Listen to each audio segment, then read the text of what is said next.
सुनी परमीत पिय प्रेम की, चातक चितवत पारी। घन आशा सब दुख सहे, अंत नहीं आचे वारी।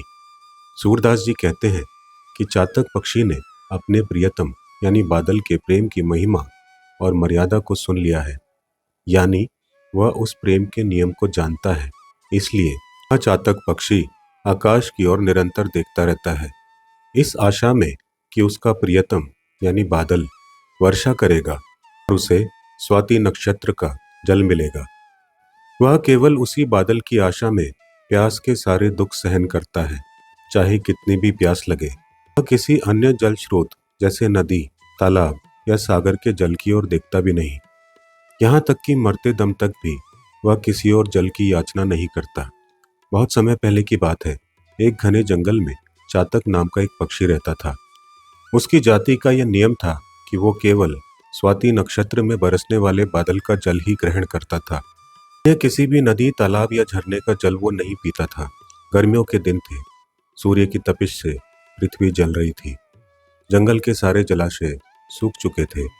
चातक की प्यास इतनी बढ़ गई थी कि उसका गला सूख रहा था। उसके साथी पक्षी आसपास की नदियों और बचे कुचे तालाबों से पानी पीकर जीवन बिता रहे थे। उन्होंने चातक को समझाया, हे चातक, तुम मूर्ख क्यों बन रहे हो? जीवन का आधार जल है और जल चारों ओर बिखरा पड़ा है।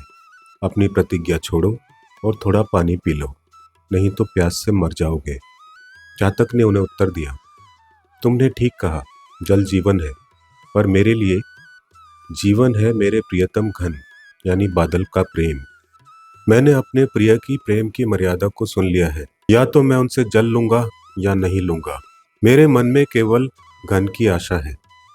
मैं जानता हूं कि मेरे प्रियतम मुझे कभी निराश नहीं करेंगे। प्यास के कारण चातक की आंखें आकाश की ओर ही टिकी रही।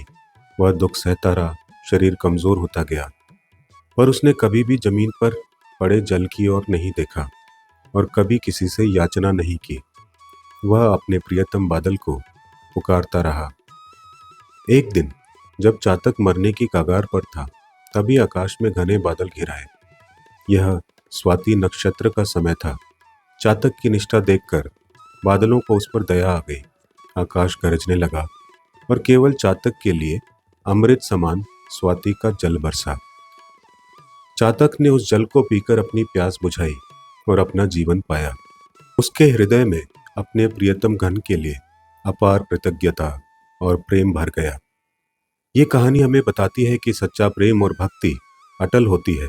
जिस तरह चातक ने केवल अपने प्रियतम का ही सहारा रखा, उसी प्रकार एक भक्त को भी केवल ईश्वर पर पूर्ण विश्वास रखना चाहिए।